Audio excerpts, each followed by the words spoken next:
As some of you may already know, I have a secret disciple, a man behind the man, a Robin to my Batman. And that man is a man by the name of Emil. Now, Emil is one of the most consistent people in my inbox, both from he emails me a lot perspective, and when he emails me, it's usually pretty good perspective. And Emil has seen me posting over and over and over again about finding any possible way to make sure that Sarada is as strong as the likes of Mitsuki and Boruto and Code and Kawaki and Two Blue Vortex, which has been a somewhat consistent topic on this page for the last month or two. Because really, my biggest fear with Two Blue Vortex is that Sarada follows the footsteps of her mother and not her father. Because while Sakura is a great character, and I think her development through Naruto Shippuden is actually very underrated, when it comes down to who is more important to the plot, it is very easily Sasuke and not Sakura. But some recent plot points in the Two Blue Vortex manga have pointed me in the direction of hoping that Sarada won't be forgotten like Sakura, and that instead that Sarada will play as big a role in Two Blue Vortex as the main character, Boruto himself. Because when Sasuke was training Boruto, he was training Boruto with the clear intention of getting Boruto strong enough so that one day he could fight side by side with Sarada against some greater foe. Now, as to who that greater foe was, we don't know yet, though it's more likely than not going to be Hidari. But still, the fact that Sasuke trained Boruto with the explicit idea that Boruto was going to fight alongside Sarada gives me hope as a Sarada stan that one day she will be as relevant to the plot as Mitsuki or Kawaki or Code or Boruto. However, even more recent plot points have pointed me in the direction that Sarada may never find plot relevance ever again. As in Chapter 6, when Mitsuki was about to battle against Boruto, Mitsuki told Sarada to move so that she doesn't get hurt, and then when Mitsuki shot a bunch of snakes out of the ground in order to gobble up Boruto, as he was about to cut them all down, realized that Sarada was next to the snakes, and therefore Boruto couldn't attack the snakes because he was afraid he would hurt Sarada, which are two things that Kishimoto would have done with Sakura. And thus, in that moment, my core belief that one day Sarada will be as strong as Boruto or Mitsuki was shaken. And for a couple of days after the release of Chapter 6, I was much closer to believing that Sarada will follow in the footsteps of her mother than her father. But that's when Emil, like an angel sent down from heaven, descended into my inbox with a theory that would ensure that not only would Sarada be as powerful as the rest of the boys, but possibly more so. And in that moment, I was reminded of the reason I was placed on this earth: to make noise, to shake the ground with my very voice, to manifest the storylines I want by moving the masses in the direction that I deem appropriate, until eventually people like Kishimoto have no choice but to listen to me. And thus I climbed out of my dark, sorrow-ridden hole with a new scepter of light in the form of a theory called Sarada will awaken the Rinnesharingan. Yes, that's right, ladies and gentlemen. Today we're talking about how Sarada will awaken the second strongest dojutsu in the entirety of the Naruto universe. But before we get to talking about that, guys, please, for me, like this video, subscribe to the page, and hit that noti bell. And if you like the idea of me cooking up theories of some of your favorite anime and manga, then you're gonna love my other channel, The Weeb Commander, where instead of talking about Naruto and Boruto, I talk all other anime and manga. And if you just like the idea of me talking about anime and manga, then you're gonna love my anime podcast, Otaku's Anonymous, where me and Danny Mata break down everything that happened in anime and manga this week. It's available on YouTube, Spotify, and Apple Podcasts. And if you want to look like somebody who keeps up with all things anime and manga, then go ahead and meander on over into my merch store, otakusanonymous.net, where you can pick up some of the greatest anime t-shirts, sweatshirts, and sticker packs known to man. But before we get into all that, today we gotta talk about our favorite recurring sponsor to the page, Mistplay. Listen, a lot of you watching this video probably already play mobile games, but nowadays, doesn't it feel like the only thing that mobile games want to give you is an opportunity to give them all your hard-earned money? Well, Mistplay wants to change that dynamic entirely. See, because Mistplay wants to give you the opportunity to do all the gaming you're already doing, but earn while you're doing it. And if that sounds too good to be true, well, give me a second. See, Mistplay is a loyalty app for those of us who toil away hours at a time playing mobile games. And outside of earning while you play these mobile games, Mistplay also wants to help you discover brand new games. As Mistplay not only has a massive roster of games you probably already know, but also a massive roster of games that you should get to know. But let's get back to talking about those earnings. See, because the more you play on Mistplay, the more points you get, and the more points you get, the more gift cards you can redeem. And those gift cards come from some of the biggest brands on earth Earth, like Amazon, Walmart, PlayStation, and people have already begun to cash in those gift cards, as over $60 million in gift cards has already been cashed out by Misplay users. To get in on those sweet gift card earnings, all you have to do is download Misplay, find some games you want to play, and get playing. Personally, I've been playing games like Royal Match and Mergedom Home Kingdom. And listen, I got a 15.5-hour flight to China coming up in a week here. I'm gonna be crushing mobile game hours. So the fact that those long 15 hours I'm gonna be punching into mobile games is gonna be earning me gift cards is incredible. So what are you guys waiting for? Go to misplay.com/nchammer23 or follow the link in my description to download Misplay today for free. And if you guys do use the link in my description or go to misplay.com/nchammer23, you'll get 200 points upon the downloading of Misplay to help you in your journey of collecting those gift cards. And if you use code NCHammer50 after downloading, you'll get an additional 50 points. So what are you waiting for? It's time you became a professional gamer. So for the last couple of months, we've been cooking up ways to try and get Sarada stronger on this page. We said that she could become the inheritor of Itachi Susanoo weapons, that being the Blade of Totsuka and the Yaramir. We theorized that her MS abilities could be ridiculously broken, like a golden Amaterasu that heals and pacifies those that it burns, and a Genjutsu that swaps somebody's worldview to that of Sarada's. We've even gone so far as to say that Sarada would be the inheritor of her father's eyes, awakening a 6-tome Rinnegan. The problem with each and every single one of these theories is that they don't push her far enough. But see, every single one of these theories has a problem. It gets Sarada to roughly Sasuke's level of strength, but that is by far and away not far enough. But if Sarada were to awaken the Rinnesharingan, well then that, yes, that would be far enough. But the question is, how? How does Sarada awaken a thing that only Madara and Kaguya have ever awoken before her? Well, I'll tell you. See, we've seen a Rinnesharingan awaken in two separate ways. The first is when Kaguya consumed the chakra fruit of Earth, which obviously Sarada will not do, because in order to do that, everybody else on Earth would have to die. The second way that we saw a Rinnesharingan awakened is when Madara awoke it, after absorbing the divine tree into his body while being the Ten-Tails Jinchuriki, which in essence made him Kaguya on the night that she consumed the chakra fruit, as Kaguya, after consuming the chakra fruit, gained the ability to turn into the form of the Ten-Tails, and therefore, since Madara had the Ten-Tails and the divine tree within him, he gained the strength of the Rinnesharingan. But even that scenario seems highly unlikely for Sarada, which is why we're not going to be using Madara or Kaguya as the template for how Sarada could awaken a Rinnesharingan. See, for this theory, we're actually going to be looking at Sasuke and his awakening of the 6-tome Rinnegan, which I'm aware isn't a Rinnesharingan, but give me a second. See, no one actually knows why Sasuke awoke a Rinnegan with 6-tome. And while people will tell you that he awoke a 6-tome Rinnegan because of his access to the 6-pass chakra, every Rinnegan outside of Otsutsuki's not named Hagoromo has been awoken by gaining access to 6-paths chakra. That is to say that the only way that a Rinnegan was ever awoken in Naruto was by accessing the chakra of Hagoromo, and this is why Madara was able to awaken his, as he is the reincarnation of Indra, gained access to the chakra of the reincarnation of Ashura, Hashirama, and thus by combining these two forces essentially made himself Hagoromo. But yes, I'm aware Sasuke's 6-tome Rinnegan was given to him by Hagoromo, the literal sage of 6 paths. But that, taken in combination with the fact that Kishimoto probably wanted a visual representation of the fact that Sasuke could still use his Sharingan abilities while his Rinnegan was active, is most likely why Sasuke's Rinnegan has 6-tome. But I would also like to add in an additional point that has to do with points. See, our information on the shape of a Sharingan and how that dictates the abilities usable by the Sharingan is hazy at best. Basically, literally all we know in that category is that Madara, during the 4th Great Shinobi World War, sees that Sasuke has the same Chokutome or straight pattern tome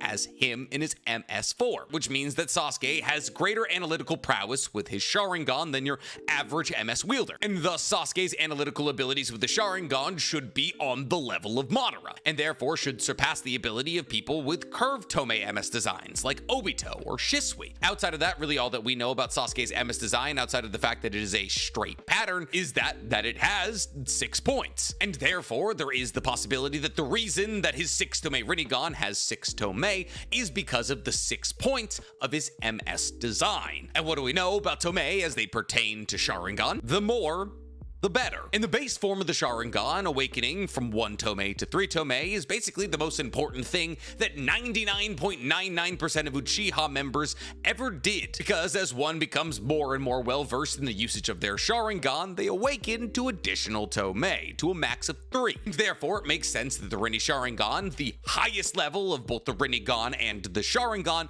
would have the most Tomei out of any dojutsu we've ever seen, with 9. But if there is a correlation between the points of an MS design to the amount of Tomei that would manifest on a Tomei Rinnegan, like with Sasuke, then Sarada is about as primed to be powerful as humanly possible. Because while there is no known correlation between the amount of points on somebody's MS design and their visual prowess, the fact that Sasuke, inarguably the strongest Uchiha of all time, has the most points out of any MS design we've ever seen is an odd bit of correlation. It's even odder when you consider the fact that the only person outside of Sasuke and Sarada to ever awaken in even amount of points in their MS design was Shisui, who was said to have the greatest visual prowess of all time, and to make Sarada's MS design aligned with some Sharingan giants. And yet, here we are with Sarada, whose MS design doesn't have 4 points or 6 points, but 8. And on top of this, it's a straight 8, which means she has the same kind of eyes as her father and Madara, who are both reincarnations of Indra, which she can't be because Sasuke is still alive and the cycle might be broken, but it means that she should be able to access a similar amount of visual power as both her father and Madara, all without being Indra's reincarnation. And when the people you're being categorized with are Madara and Sasuke, end of list, that's a pretty good sign. On top of that, 8 has become an incredibly prevalent number in Boruto. As we all know, that Kawaki, after inheriting Ishiki's powers through the karma marking that was placed back on him by Amado, began developing Ishiki's dojutsu. And the development of that ability had physical ramifications. See, Ishiki's dojutsu design is based off the Wheel of Samsara, which is an incredibly important symbol in Buddhism. See, while in Christianity, there's the stone tablets that have the 10 commandments, in Buddhism, there's the Wheel of Samsara, which on it contains the 8 core values of Buddhism. But when Kawaki first inherited this dojutsu, his wheel didn't have all 8 spokes. In fact, when he used this dojutsu for the first time after re-inheriting it, he had only 1 of the 8 necessary triangles. However, as time progressed and Kawaki became more powerful with his dojutsu, he slowly but surely began to manifest more and more of the necessary triangles, which eventually led him to having all 8 or all 8 spokes. And now Kawaki's dojutsu is fully manifested as a full Wheel of Samsara, which is technically Sarada's MS design, but in reverse, as it's 8 triangles facing inwards, while Sarada's is 8 triangles facing outwards. And thus the fact that Sarada manifested this MS with this specific design while Kawaki was manifesting the entirety of the Wheel of Samsara should not be considered a coincidence. But that number 8 still leaves us 1 short of our desired number, which would be the 9 points necessary for hopes of a Sharingan evolving one day into a 9 Tomei Rinnesharingan. And technically, if you want to take it further than that, we are still a complete Rinnegan short. And thus the most important question to ask here is how? How does Sarada happen into a Rinnegan? How does that Rinnegan turn into a Rinnesharingan? Well, look no further than Hidari. Now, for those of you who don't remember, Hidari is the name of Sasuke's Shinju, a living, breathing divine tree that's slowly but surely gaining consciousness. However, that consciousness is heavily influenced by the tree that created the Shinju in the first place, and that tree is Sasuke. See, this theory dictates that Sarada will awaken the Rinnesharingan by becoming the Jinchuriki of Hidari, who is, after all, just an extension of a Ten-Tails, sort of. See, Hidari obviously started as a Clawgrime, which is, in essence, just a modified Ten-Tails clone. That Clawgrime bit Sasuke and turned into a failed Divine Tree. And because of the modifications that Code made to the Clawgrimes, that failed Divine Tree spawned a Shinju, which is the consciousness of that failed Divine Tree. So in essence, Hidari and the rest of the Shinju are both Ten-Tails and a divine tree. I would like to take this opportunity to remind everybody of how Madara awoke his Rinnesharingan by absorbing the Ten-Tails and the divine trait. And therefore, once Sarada is able to become a Jinchuriki of sorts for Hidari, she will not only gain access to the power of the Rinnegan that Hidari already has, as every single one of the Shinju doesn't have eyes, they have Rinnegan, but will also cross the threshold into the territory of both Madara and Kaguya by becoming a Ten-Tails Jinchuriki, which as we know is the minimum necessary requirement to awaken a Rinnesharingan. And thus with Hidari as essentially her tailed beast, she will 1. Have an incredibly powerful battery of chakra to tap into constantly, and 2. More likely than not gain a regeneration factor that would negate the damage done to her eyes through the usage of her MS. But that's only if she doesn't awaken a Rinnegan, because while technically yes, the usage of an MS makes you go blind, the usage of a Rinnegan does not, as a Rinnegan is considered a step above in EMS. This is why people like Nagato, Madara, and Obito were able to use the MS without ever worrying about going blind. So something like a regeneration factor only becomes necessary if Sarada doesn't awaken a Rinnegan by absorbing Hidari. But this theory that was brought forward to me by Emil does not say that the Rinnesharingan would be permanent, but instead that it would be activatable, as the chakra drain of a consistently activated Rinnesharingan would be enough to kill any non-Otsutsuki. And therefore, in order to gain the power to have a constantly activated Rinnesharingan, Sarada would more likely than not have to become a true Ten-Tails Jinchuriki, not just the Jinchuriki of a part of the Ten-Tails. And therefore, Sarada would only ever activate this Rinnesharingan when she truly needed it, like the real highest form of an MS, a trump card that's only pulled out in emergency situations. And I gotta say, Rinnesharingan's a pretty good trump card. But after reading this theory, I had to be honest with Emil. Well, I understood the roadmap of getting Sarada the Rinnesharingan, or maybe even an 8-tome Rinnegan. I couldn't help but ask, why? Why would Sarada absorb Hidari? Why would Hidari let himself be absorbed by Sarada? And when Hidari living inside of Sarada as a pseudo-tailed beast keeps Sasuke confined to his fate as a tree for the rest of time? Because as it currently stands, the only way that we really believe that Sasuke will ever be freed from said tree is for Hidari to die. And to this line of questioning, Emil responded, saying that he doesn't believe that Hidari will stay evil for the entirety of Two Blue Vortex, which he believes is evidenced by the fact that Hidari showed the most hesitancy out of all of the Shinju when choosing a target. And thus it's believed that the hesitancy that Hidari was showing in this moment is actually a hint for down the line that Hidari will actually switch to the side of the good guys. And that the only real reason that Hidari decided to choose Sarada as a target in the first place is that the rest of the Shinju were finding their identity through the targets that they were saying they wanted to consume. And while it was very clear that every single one of these Shinju chose the person that they cared about most as the person that they wanted to consume, Hidari was truly the only member of this newfound villain squad that hesitated with their choice. And thus this theory dictates when the going gets truly tough in Two Blue Vortex, Hidari will switch sides from the side of the Shinju to the side of Sarada, ensuring her protection in the most pivotal moment possible. And honestly, that would be somewhat consistent with what we've seen from Sasuke's character in Boruto, as Sasuke has already shown us once that he was able to resist the highest level of genjutsu and mind control when he broke himself out of omnipotence because of Sarada's pleading. And thus it could be revealed that Sarada's presence, at least for Sasuke, is a force so powerful that it might be able to shake any form of consciousness that Sasuke's mind is currently occupying, whether that be Sasuke recently influenced by omnipotence, or Sasuke's consciousness living on through a Shinju. And thus when Hidari decides to align himself with Sarada, either because he's greatly wounded while protecting her, or because it simply decided to be the best thing to do, Hidari and Sarada enter into some form of contract, or Hidari becomes her tailed beast of sorts. And this theory is kind of backed by everything we've seen from the Shinju up to this point, as one of the most major points of emphasis revolving around the Shinju is that they are individuals, capable of making their own choices, informing their own personalities. And while Jura, the Ishiki Shinju, is probably the most powerful person who was converted into a Shinju, if you think about it, Jura wanting to kill Naruto is actually a pretty good reflection of what Ishiki would want. See, because the connections between the Shinju and the targets that they chose for every other Shinju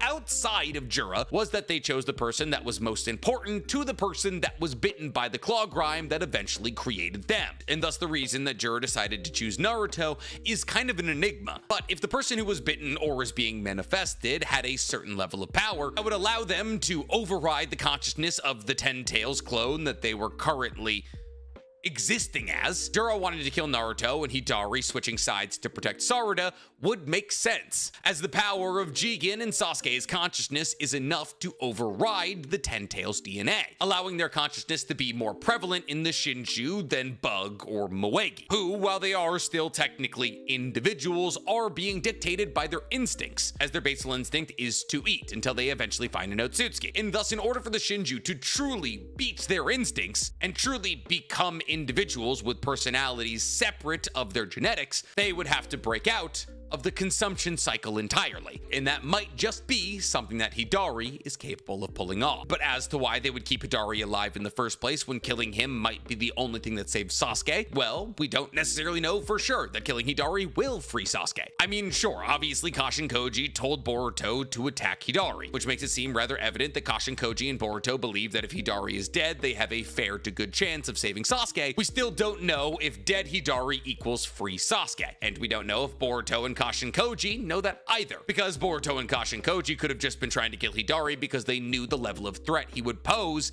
down the line, and therefore there's no guarantee that Sarada absorbing Hidari would seal Sasuke's fate forever, and thus there's an equal opportunity that Hidari sacrificing himself to be Sarada's tailed beast, and thus in that moment truly finding a personality of his own will be the thing that frees Sasuke. There's also the possibility that only the power of the Ten Tails or the Shinju created from the person bitten by the claw grime will be enough to free the person who was turned into a tree, and thus Sarada, through the usage of Hidari's power, may have the ability to free Sasuke, which would be a fantastic plot point for her. And thus Sarada would benefit in two separate categories. One, she would get a fantastically written plot point of being the one to save her father, and two, she would eventually awaken the Rinnesharingan, making sure that she would remain relevant in the power scheme of Boruto for years to come, as she would not just be as powerful as Sasuke, but much more powerful than he ever dreamed of becoming. And that is how you keep Sarada relevant. But what do you guys think of this theory? Do you believe that Sarada could awaken to the Rinnesharingan one day?